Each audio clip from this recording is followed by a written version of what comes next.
Hello, folks. Welcome back to WW2TV, and I hope you managed to catch the show we did earlier today on Anzac Day, which was fantastic. I had a couple of guests from Australia and New Zealand. That was good. If you haven't, go back and find it. But anyway, today or this evening or this afternoon, depending on where you are, or the morning, depending on where you are, we are off to the Normandy area again to look at the first Manchesters and the role of machine guns. Martin Whincup has the fabulous Manchester Regiment website, which is in the links below. I'll bring Martin in now. Good evening, sir. How are you today? Hi there, Paul. Yeah, I'm good, thanks. You? I'm good. So, for first-time guests, I always ask, where did it all start? Because Manchester Regiment machine guns, it's reasonably niche. So, where did it start? I mean, really, it started with a family connection. So, my grandfather was a machine gunner during the Second World War. He was an officer with a battalion, really through Normandy, through France, wounded in Holland. And it started really looking, what was his war? What did he do? He had left nothing really when he died, never even claimed his medals. So really sort of started from a blank piece of paper, but it came quickly apparent that there was a really good story here, and there was a lot of stories that hadn't been told. There's a history in the 50s, which was great of its time, but so many sort of questions that come off the back of that. Who's this person? Who's that? So that's really my starting point. Yeah, well, great. And as we talked about with Rich in the past, other people, it's the, and we just talked about it a minute ago ourselves, people have an idea of what machine guns did, often based more on the First World War experience. And even part of that is more kind of movie imagery and, raking machine gun fire and firing for 24 hours at a time without changing, blah, blah, blah, blah, blah.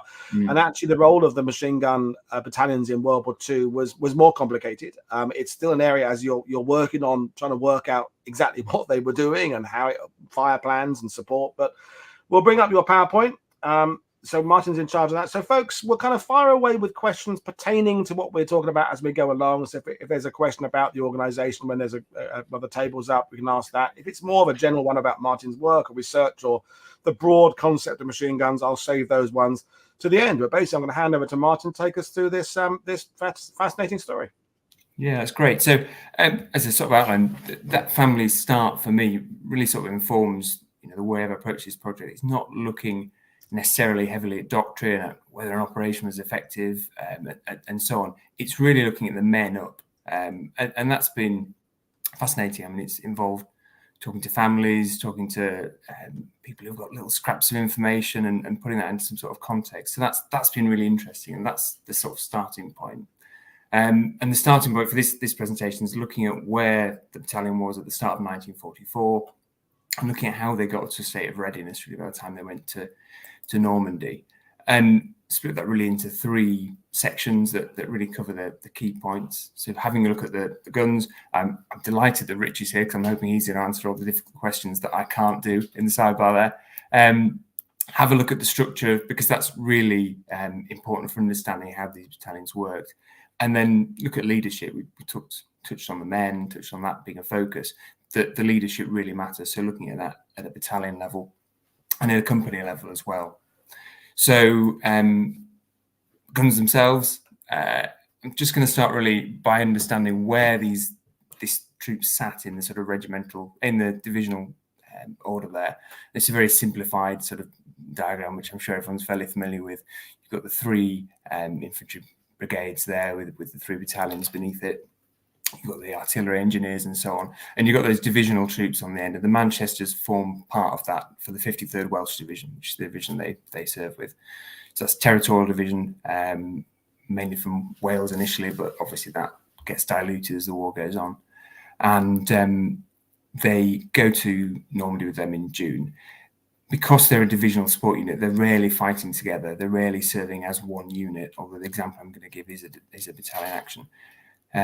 So that means you've usually got either a company out with one of the brigades or a platoon out with one of the battalions, which is fascinating, quite difficult to research there because you've got lots of different sort of angles and moving parts to look at.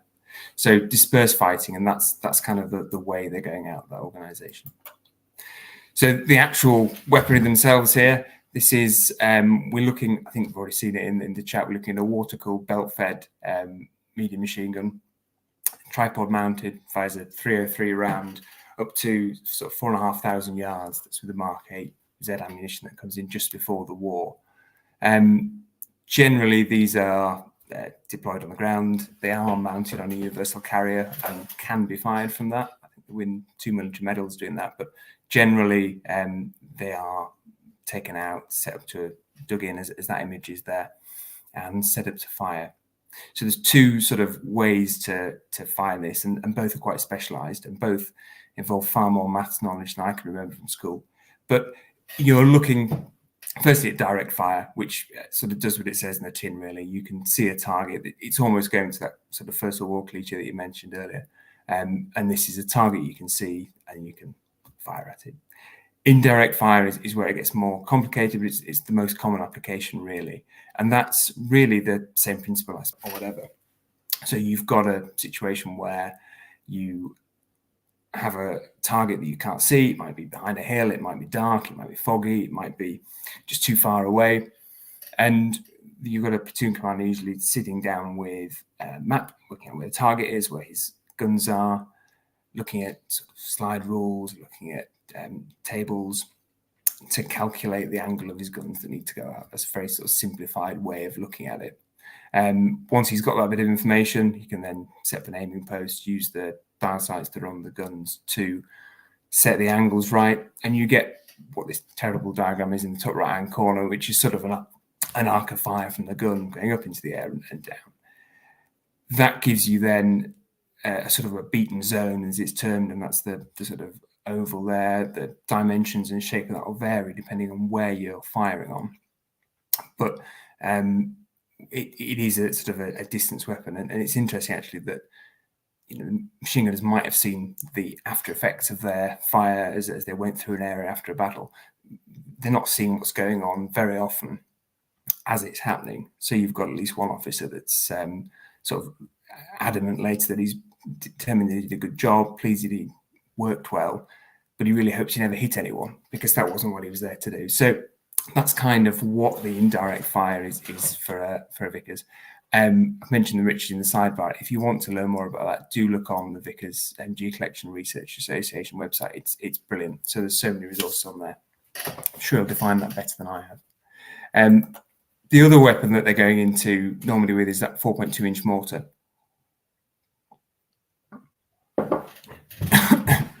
So the mortar's introduced in 1941.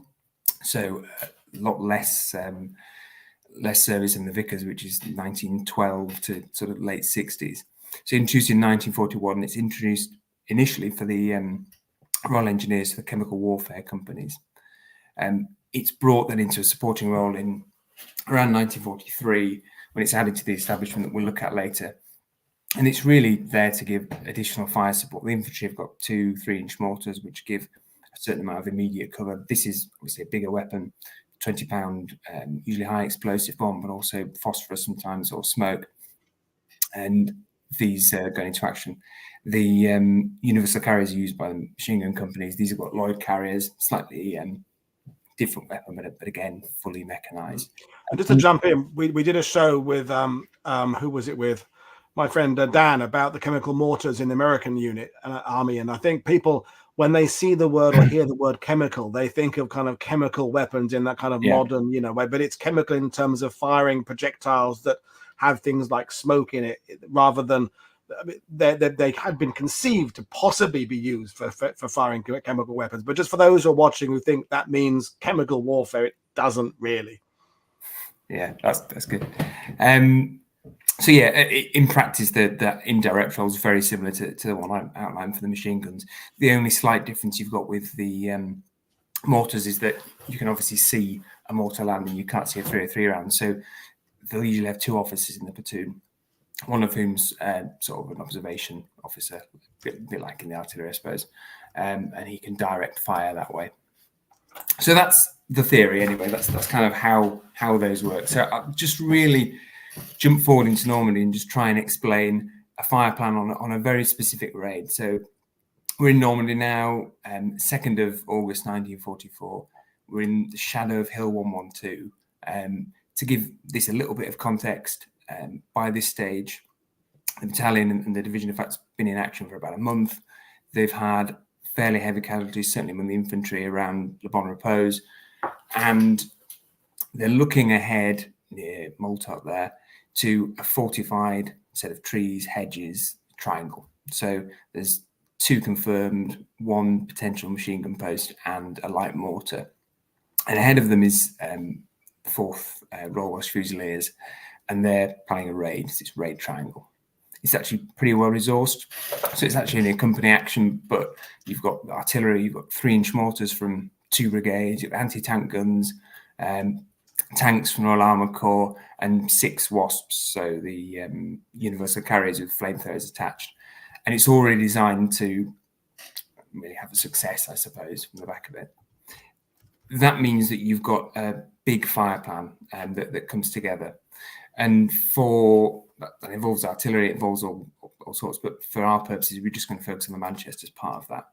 So 5:30 in the morning, the Royal Welsh Fusiliers move up to their assembly area. 9 minutes later, they're moving up to the start line. Clear morning, support arms are getting ready to fire. So at 05:45 there, we see that fire plan in action, concentration area at the top there in green. And you can see with the blue circles, the light blue circles, the machine guns are firing down onto the apex of that triangle position, side bits there, protecting the flanks, they're out on either side there, and then another position identified further on. And all that really is there is to give supporting fire to suppress who's in there, to fire in the troops that are going in, I guess. There's also, I've put the note there as well, that mortar targets further on, they're a darker blue. In this action, the mortars are just firing on that position throughout the whole of the engagement. Partly a bit of flank protection, but partly this is sort of diversionary. They're trying to give the impression that there's another attack coming further to the west there. So the advance goes in, reach the apex of that triangle. 10 minutes later, the infantry is going into the machine gun fire plan, moves back, so they're firing towards the back of that triangle formation there. Infantry obviously moving back there and moving further back still. And this is really about giving them the cover they need, but obviously not firing your own men. As then that raid comes to an end, 30 minutes in, fire comes towards the back of that position, and then that's just really suppressing fire on the end of it. So that's a real sort of whistle-stop tour of what that fire plan looks like in action. I hope that makes sense. I know that gives a bit of context to the sort of work that's going on there. Manchester aren't directly in the line of fire there, they're pretty shelled and mortared, but they're not engaging head-on, they're giving that fire support. Okay. So that's sort of a headline look at the operation, look at what they're doing. It's really important, I think, to understand the structure, because that's changes quite a lot during the war and affects that battalion hugely up until 1944. So we'll start by looking, won't go back to 1912, but we'll go back to 1936 when the army's looking around at how it's going to use fire support. And in the years following the First World War, when the machine gun corps centralizes a lot of machine gun fire and support of this type, machine guns, Vickers are with infantry battalions. They decide really to go back to more of a support structure. And that means that not reanimating the machine gun corps, it means converting some infantry regiments into specialist support units.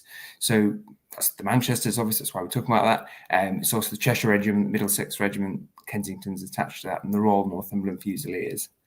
And they become sort of the backbone of that machine gun fire, and they remain that up until just after the Second World War, when the guns go back to the battalions. And throughout the war, there's quite a bit of cross-pollination of men, of officers, between those regiments. So, for instance, the battalion that goes to Normandy, I think about 20% come from outside the Manchester Regiment. So for the Manchesters, that means immediate change for 2nd Battalion, who are over in Strensall in York. That's an 18-month sort of strenuous programme to get up to speed. The 1st Battalion is actually in the Western Desert when the orders come through, so they don't get going until 1937. But really, I mean, their progress to getting into efficiencies changed because they end up going to Palestine, which is sort of internal policing, if you want to term it as that, for a spell. And then end up going to Singapore, which is where they are when the war began. So different paths to getting to readiness. So just a sort of whistle-stop tour of where the Manchesters are up to 1942, and we'll pick up with sort of focus battalion then. So was declared, 2nd Battalion go over to France as a machine gun battalion with 1 corps. These are core assets for a point here. The 9th is Territorium, it's also a machine gun unit, and they go over too. And they're joined by the 5th and the 8th battalions, which are still infantry. So they don't convert, not at this stage anyway. Just before the Battle of France gets away, the 8th ship off and go to Malta, and they're there for 3 years for the siege. And then so you've got the 2nd, 9th, and the 5th fighting through Europe and back to Dunkirk. And, you know, fairly heavy engagements there. The 2nd lose just over 200 casualties. So good involvement there and experience of battle, which is what we're starting to sort of see from that picture. 1941, the 5th are in England and remain there for the rest of the war. Well, Britain actually, they go to Scotland for a while. 9th have a spell in Iceland, which is interesting, I suppose, and they eventually end up in Italy along with the 8th. And the 2nd are preparing, once they've reconfigured, to go over to Burma. The 1st Battalion, the regular 1st Battalion, still in Singapore while all this is going on, and regimental life really just carries on as normal. It's gymkhanas and sports and all sorts of things. By 1941, though, things are obviously changing. And, you know, with the attacks on Pearl Harbor, the war's starting to take effect there.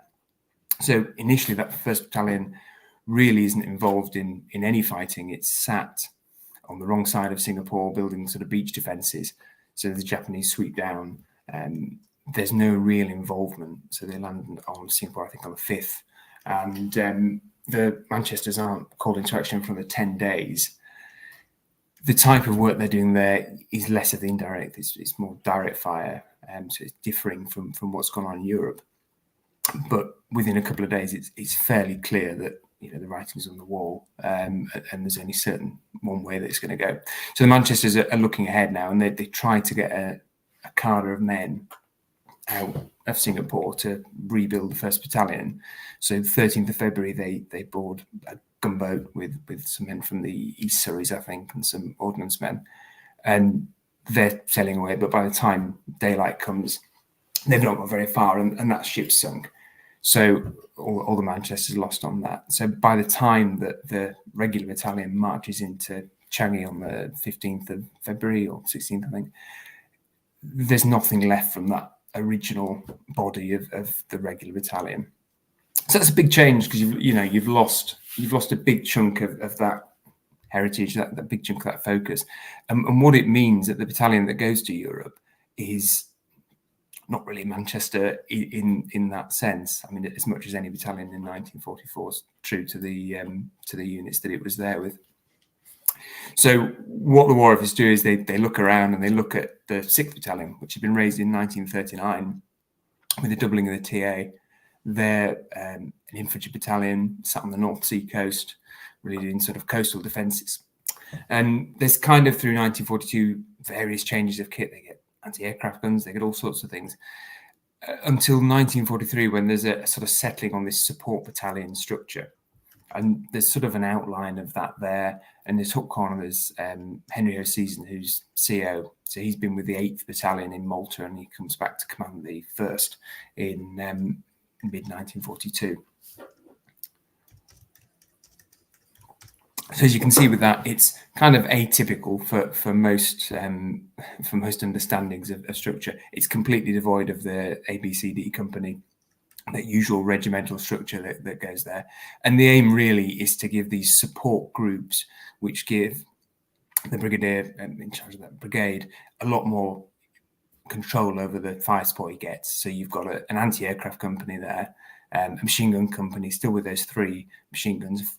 And for the first time, you've got 2 mortar platoons attached in a sort of a mini mortar company. So this is a group of around sort of 350, 360 men, all commanded by a major.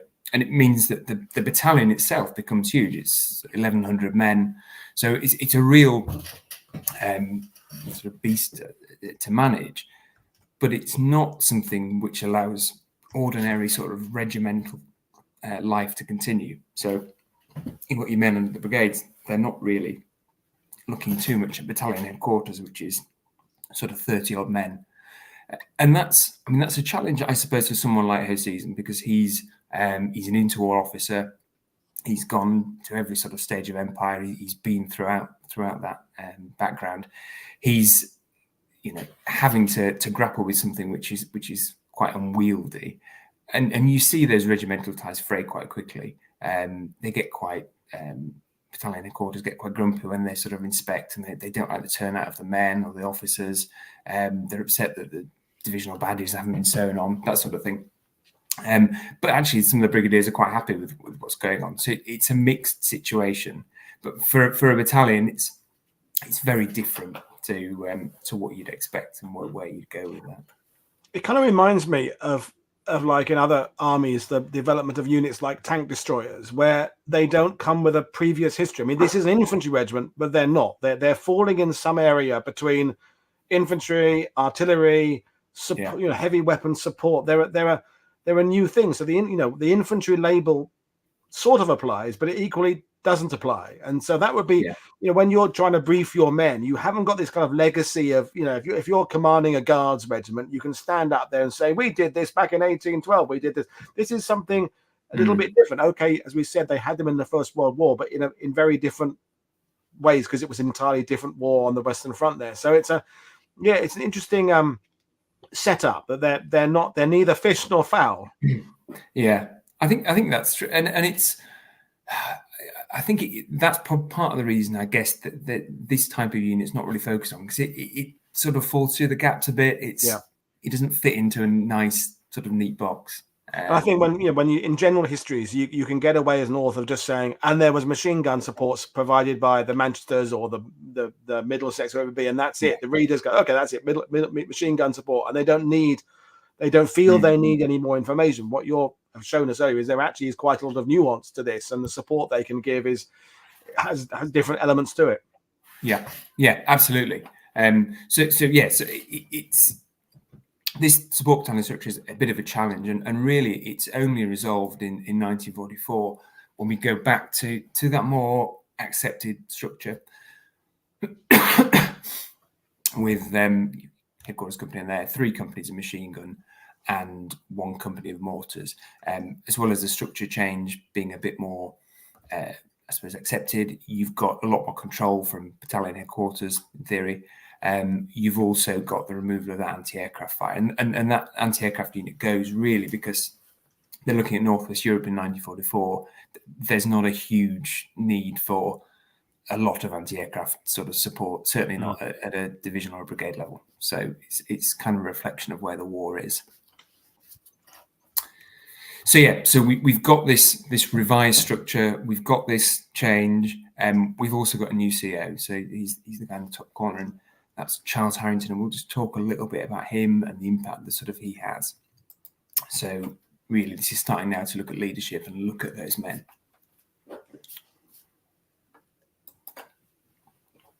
So Harrington comes in March 1944, so just after the change in the structure, and he's quite a different man to Hoseason. Hoseason's an interwar regular, as is Harrington, and he's 10 years, I think, younger than him though. He's been in Palestine. He served in France with the Cheshire Regiment, which is the regiment he was commissioned into in 1930, and wins a military cross on the retreat to the Dial. So he's commanded a company in action. He knows what machine guns are about. He's trained well in that. He comes back to the UK and he takes on to the various staff roles, actually, including with SOE for a while, not operationally, but part of the staff. So he's very much capable, very able to do the role, and certainly very brave as well. So a real sort of change. And the thing that he sets about doing is what I guess every good senior commander does, really. It's not about sort of nitpicking at what's going on. It's about looking at the overall atmosphere of the battalion, looking at the overall sense of who's connected, about what's working, what's not. And he does that in a few ways. So the first thing he does, bearing in mind they've had that disparate structure, he re-establishes officers' day, so gets all the officers together on a regular basis, and sort of sits down and says, look, this is what we've got to do. And he's fairly honest about that. He's honest about the timescales, about the way that they've got to work together. And and sets out that there's a huge amount of sort of personal responsibility, especially on the officers. The message is, if you're not up to scratch, you make yourself up to scratch in your own time. And if your men aren't up to scratch, it's your fault, not theirs, pretty much. So he's quite sort of strict on that. But he's big focusing on things like efficiency, so use of weaponry, making sure that more technical side of machine gunnery is up to scratch. Things like use of ground, infantry liaisons, that's obviously going to be important. And he's quite big on embedding and creating teams. So we'll have a look at what some of those are. So that's the immediate sort of message to the officers. To the men, he just quite simple things. So he'll pull together and have like a church parade. So he'd take the salute. So he's got everyone in the battalion walking past. They get a chance to look at him, 6'3", military cross ribbon on his chest. The message is really clear that this is a guy you can trust. This is a guy you can sort of follow into Normandy.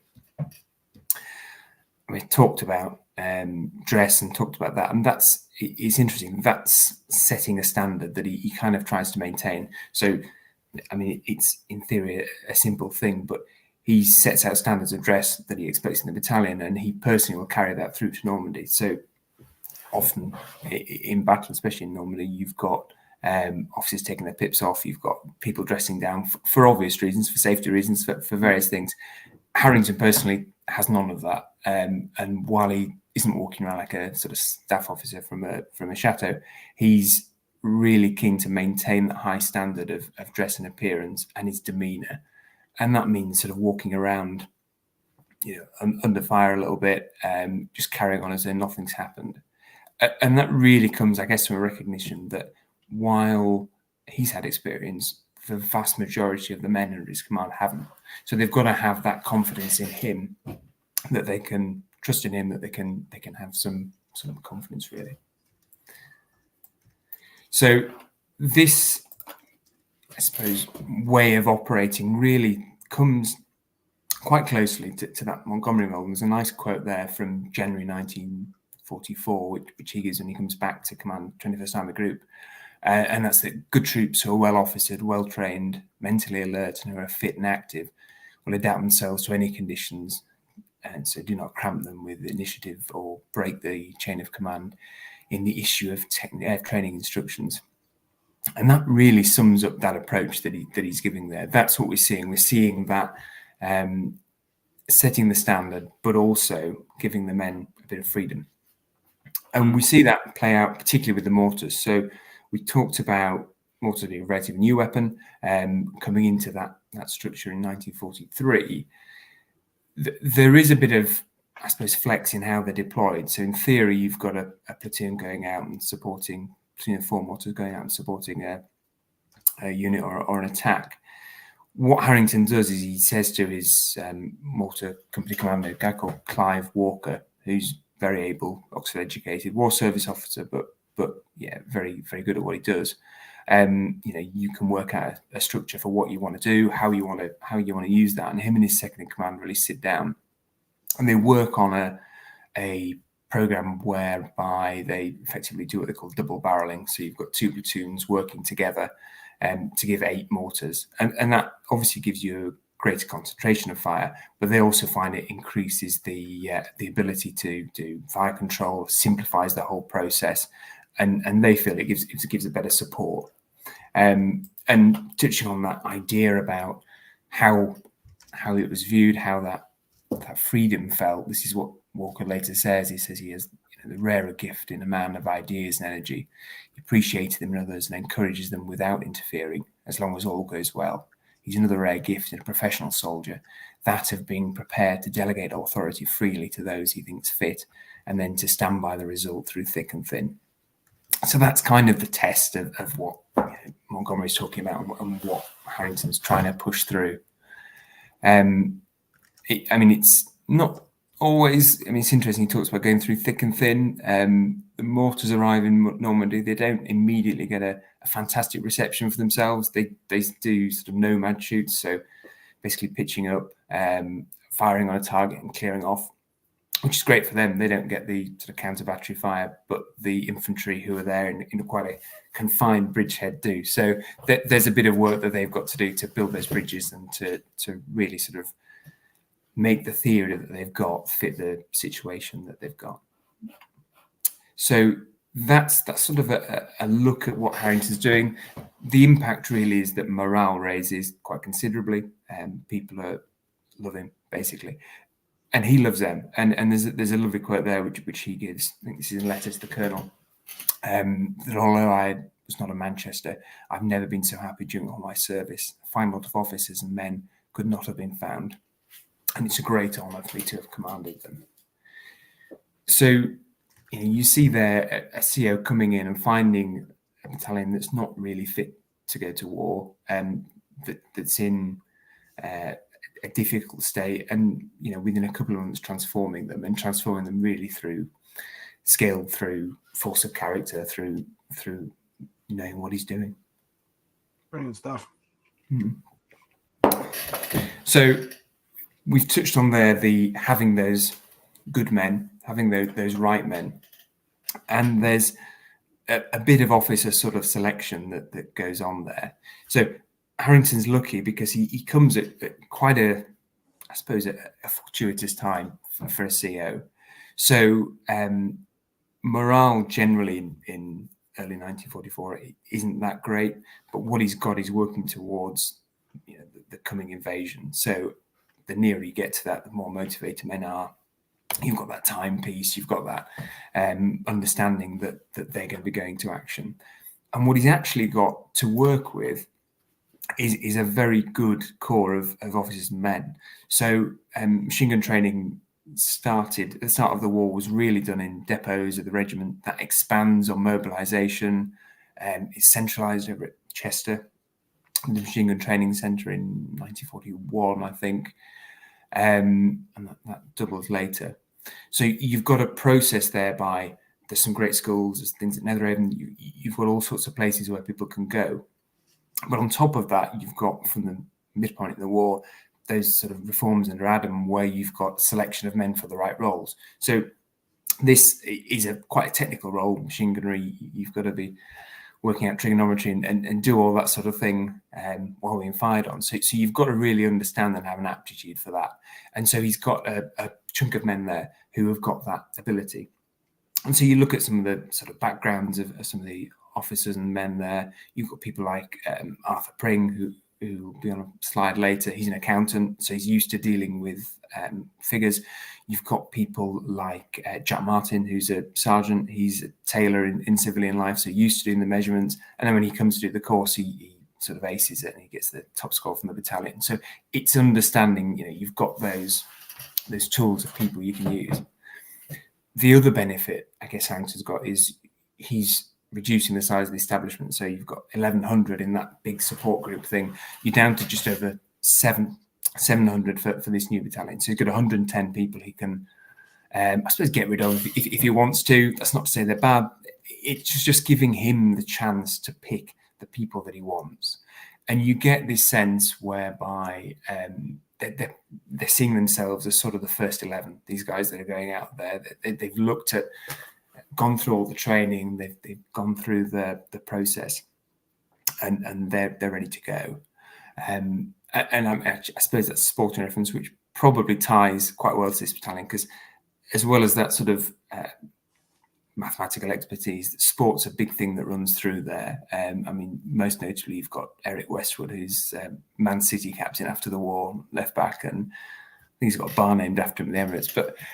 But you've got others there. You've got a company commander that's been in contention for the Olympics.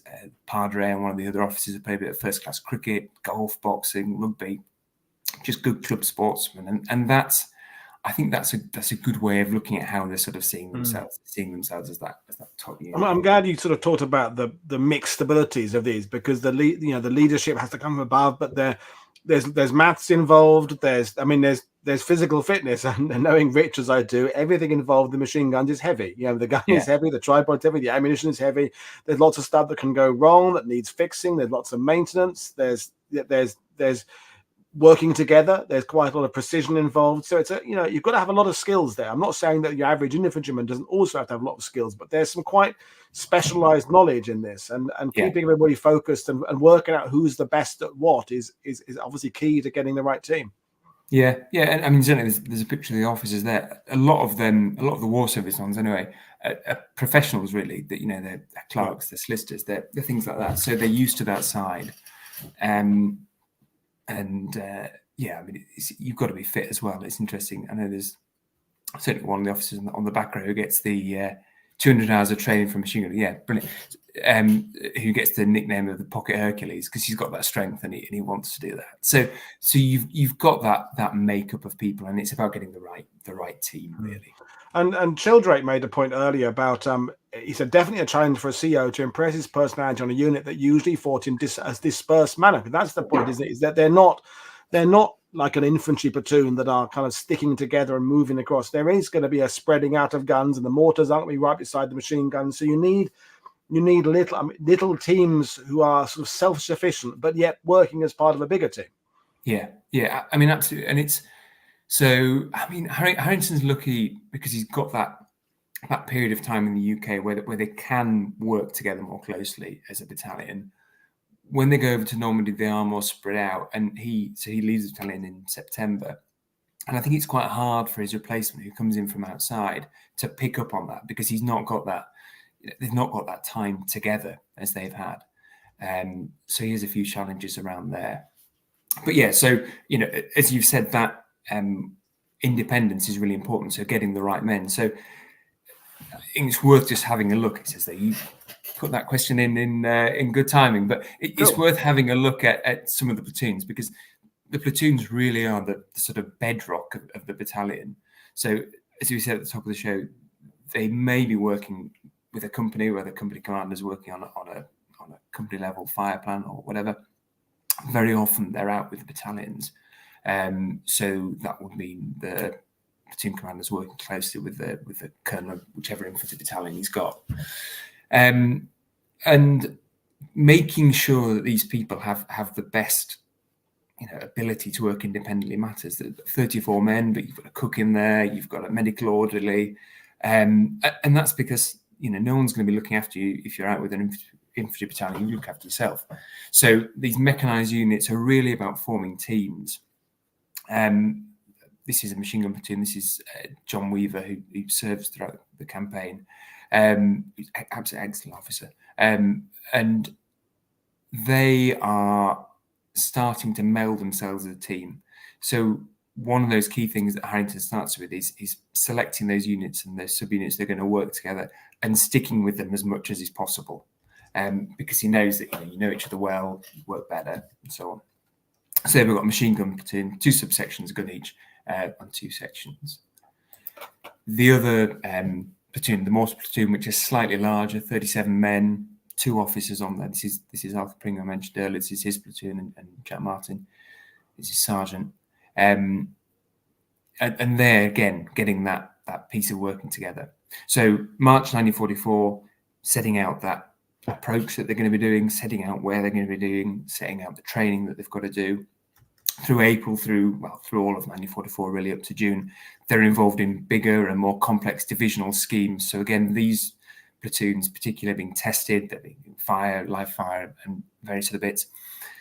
And then in sort of May 1944, Harrington introduces sort of inter-platoon competitions, which a lot of it's on technical stuff they're going to have to use in theatre.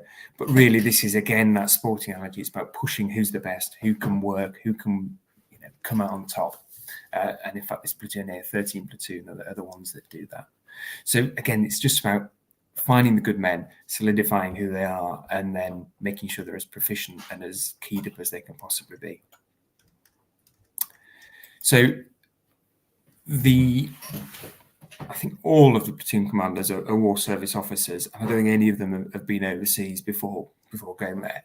So the other thing that you're looking for really is where that experience lies. You've got senior NCOs, you've got smattering of regulars in there, people who can give backbone to the men.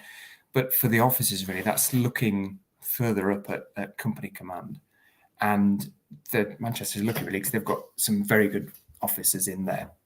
And really, there's sort of 2 models that they approach. So there's either sort of a good, solid officer who's got backing as a company commander, or there's a more experienced sort of company commander. So A company, for example, has George Northcote, who's really good guy, bright, sharp, champion shot.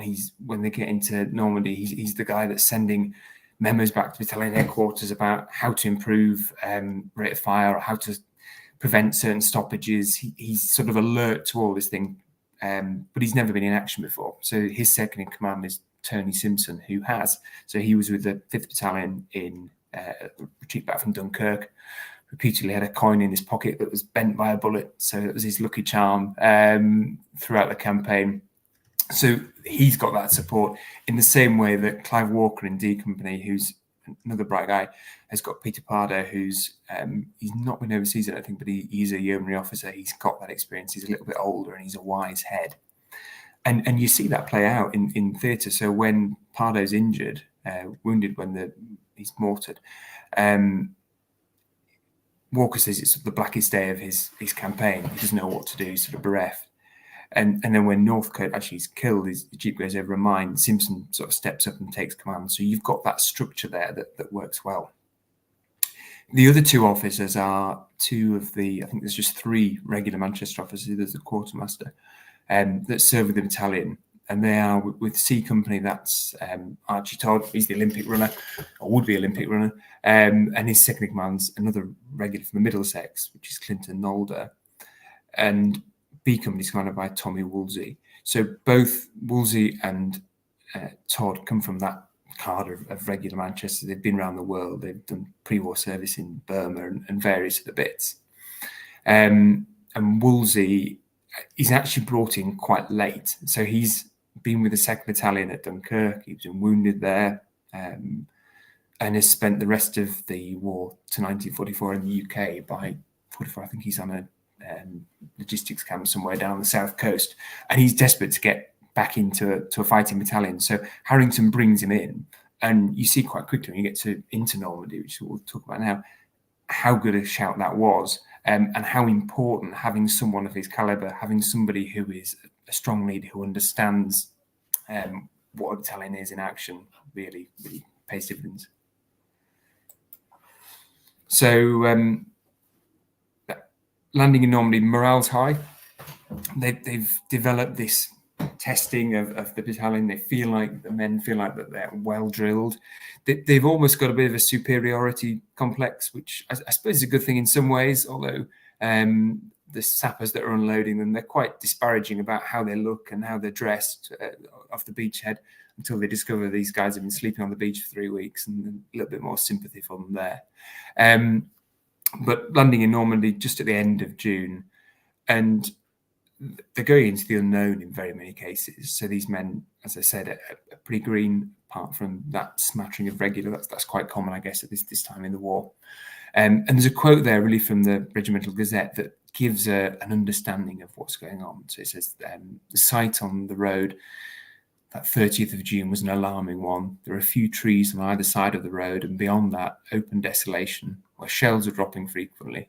A pall of smoke was hanging over everything, and even more prominent were the carcasses and the appalling stench of dead cattle, which followed the whole way. What trees and undergrowth there had been scorched and blackened by shell fire.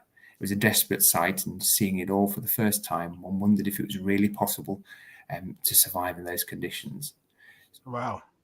So that's some of those conditions are what people are seeing everywhere. Battalions going into relieve the Middlesex at Sure, and there's a big culture shock for some of these guys, and you see that in things like that, but you see it in anecdotes as well. So sticking with B Company, we've got Wolsey's intelligence clerk, Alec Feber, who's middle class guy from London, not really seen much of the world before that, and he's sat in a jeep going out with Wolsey to do a recce or something, and he's recalling later about sitting there when Wolsey's gone off to meet a platoon on his own, a sort of strange quietness around the place, trying to work out if there's Germans are anywhere, who's around, things taking on different shapes. So that's kind of where some of these men anyway, are with their appreciation of the situation. And they've been shelled and mortared from the outset too. And just a bit of context, we've talked about a lot on this channel that everyone's focus, and it will be as the anniversary comes up, is June the 6th. That first day, storming the beaches, the guys in the first wave. Obviously, they draw our attention, but and the losses were sometimes bad on that first day. But there was also, for the people coming ashore in the first few days, that sense of you are moving inland, you're liberating the coastal villages, you're seeing the gratitude of the local French, you're feeling that you're pushing your way towards Germany. By June the 30th, when this quote is from, Operation Epsom has come to us of a grounding halt, stroke draw, stroke defeat. We're right in the middle of the attrition phase of the Normandy campaign, where the Germans are proving to be very, very good at what they are and defending and holding all those lines. I kind of have a lot of sympathy for the guys arriving there, because you haven't had that success, failure, but before adversity. These guys are going straight into adversity in many ways. Yeah, and certainly, so they're in the line, and certainly A Company, they're shelled and mortared really badly. They're knocked about, within 2 days of being there. They reorganize and they sort of get through that.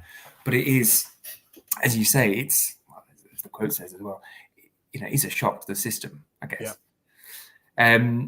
So that's sort of arriving in Normandy, and I just want to look at a few days, sort of 2 weeks on from that, into something on the 15th of July, that define that question about leadership, and define Wolsey, and define why having someone of that caliber is really important. So 15th of July, B Company and 158 Brigade, which they're working quite closely with, are detached from 53rd Welsh, 15th Scottish, and this is all in the lead up to Operation Green Line. So Wolsey's briefed on what to expect. They go and see some SAM models, do various other bits, and he's starting to formulate a fire plan to support part of that attack. They are just in the shadow of Hill 112 here, around Mortar. There's a map there which sort of explains the situation. And Wolsey and his 3 platoon commanders, which are Brown, Gibson and Green on the right, are trying to work out how they can support their men. So 15th of July, he's got that briefing. 16th of July, there's support for a nighttime raid that starts at 23:30, I think. So just overnight. The Welsh go forward, they make their objectives. Thick fog really is preventing them sort of joining together, and they have to withdraw. So B Company are seeing their work go in, they're firing, they're doing their jobs. But the point you've made there about sort of seeing that lack of success, that's something that's fairly obvious there, and seeing the hard fighting that the Welsh are involved in. Following day, the 17th, they repeat the attack. B Company in support again, and there's heavy fighting, and then the Welsh fall back again due to casualties. This very simplified sort of narrative of the offence, but it's not completely static. So on the 17th, Brown in the top right corner gets his carrier and goes forward, and he gets just over the crest of Hill 113, which is a roundabout where that circle is there. So he's a completely exposed position, manages to find a little bit of cover, but he's stuck there.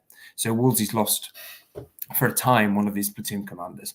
So Brown's under shell and mortar fire throughout the night of the 17th, but he is able to look down on his German positions, and with the set that he's got in the carrier, he's able to report back. So he's actually doing some use, I suppose, from there, even though he's been detracted from his men. Following morning, he's given the order to withdraw and dislocates his knee on the way. So he gets mentioned dispatches, I think, for that, but he also gets evacuated. So 2 days into this, Wolsey's 1 platoon commander down.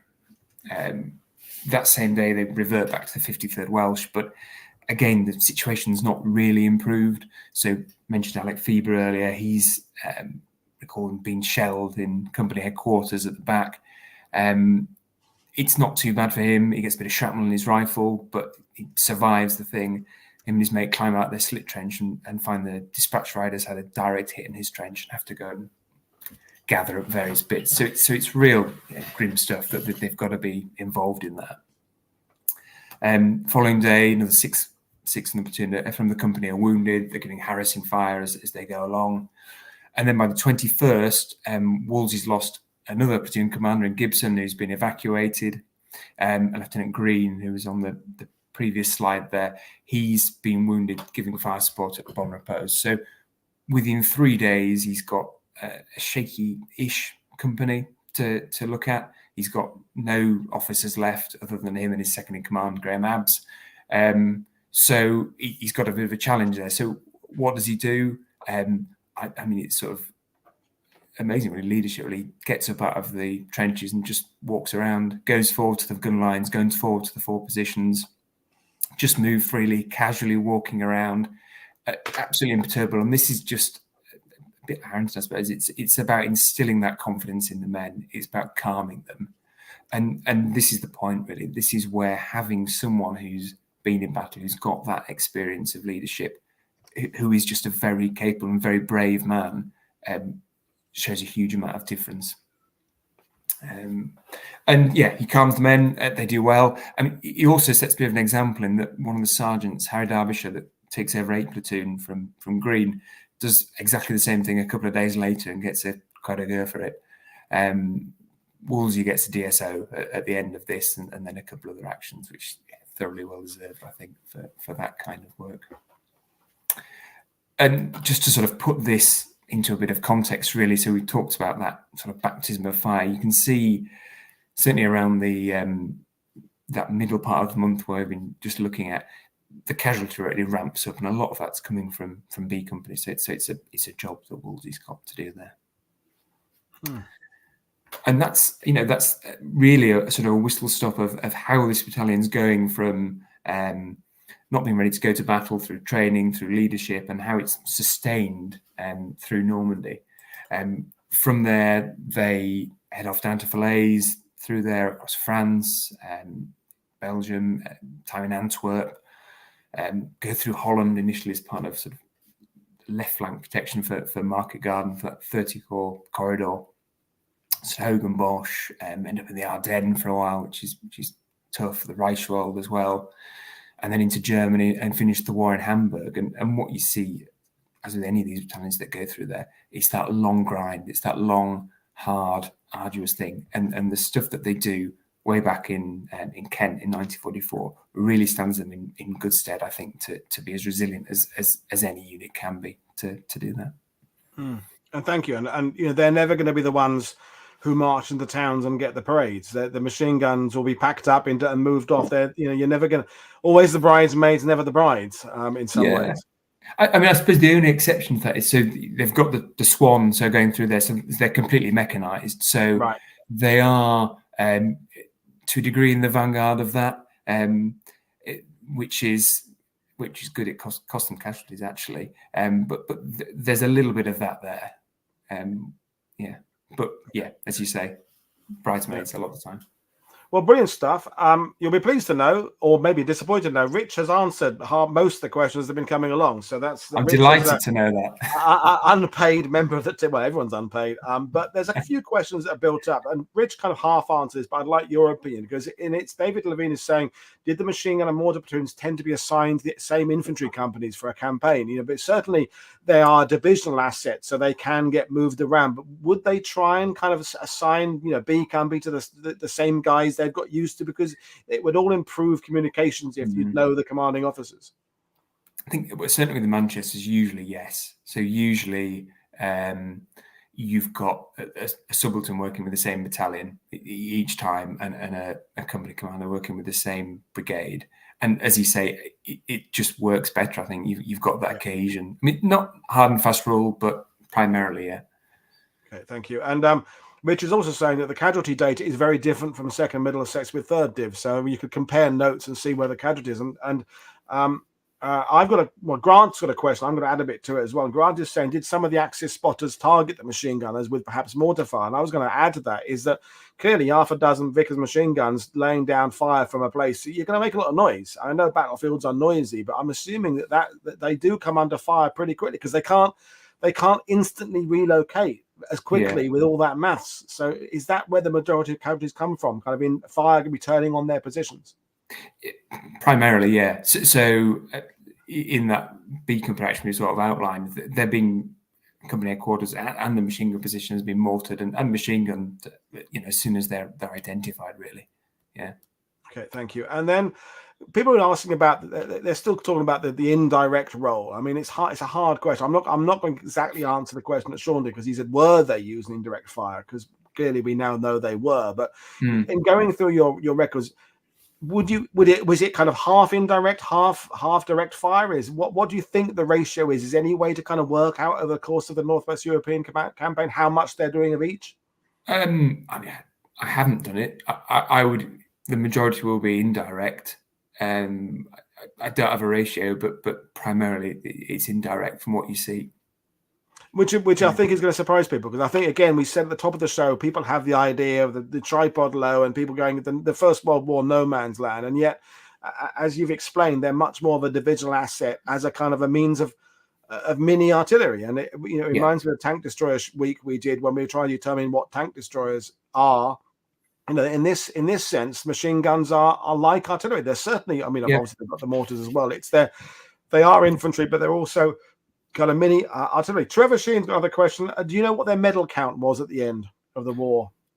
I couldn't tell you the number. I mean, there were 3 DSOs, probably 3 MCs, and then, I don't know, 10 or 12 MMs, something like that.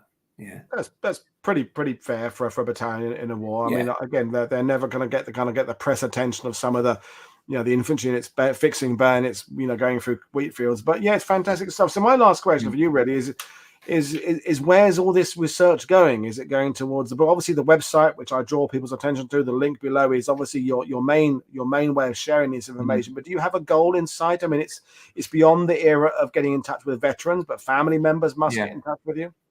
I mean, it may well be end up. I mean, may well end up there. It's looking to get enough information. It's looking to get that richness, and it's brilliant when that happens. I was listening to say veterans. Yeah, they've largely gone. I was listening to an interview that one had given late 90s, early 2000s, and he was talking about he became a casualty, and he said, "I just no idea what happened. I've tried for years to work out what happened to me, where my men went." And I sat there and thought, I know exactly what happened, because you've got a diary and I've got this and I've got that. So it's piecing those people together and piecing those stories together. That's really my focus. And if there's enough there to do a book or whatever, then yeah, we'll explore that. But it's just getting those connections.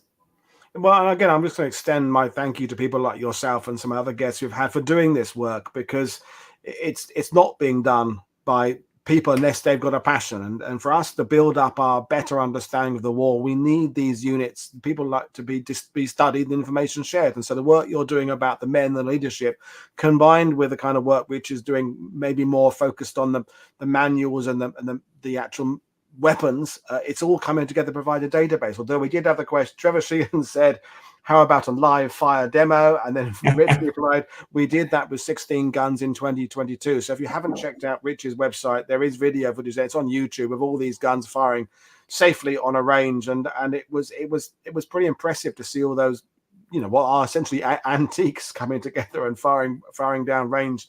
Great stuff. So there we are. So thank you, Martin, for joining us. Thank everybody for your fantastic questions. Thanks, Rich, for answering most of the questions. It means that Martin wasn't put under too much pressure. So great. So we're back in tomorrow. One more show in this sort of pre-D-Day week, and we're talking about the Jed teams, the Jedbras, the Jedburgs, however you want to pronounce it, with Benjamin Jones. I'm looking forward to that one. We talked about Nancy Wake yesterday, so it's the Jed teams tomorrow. So there we are. Don't forget, click, like, and subscribe. Check people's websites out, buy their books, and as always, share what we're doing with your friends. Cheers, everybody. Have a good Thursday. This is Paul Woodadge for WW2TV saying good night. Bye.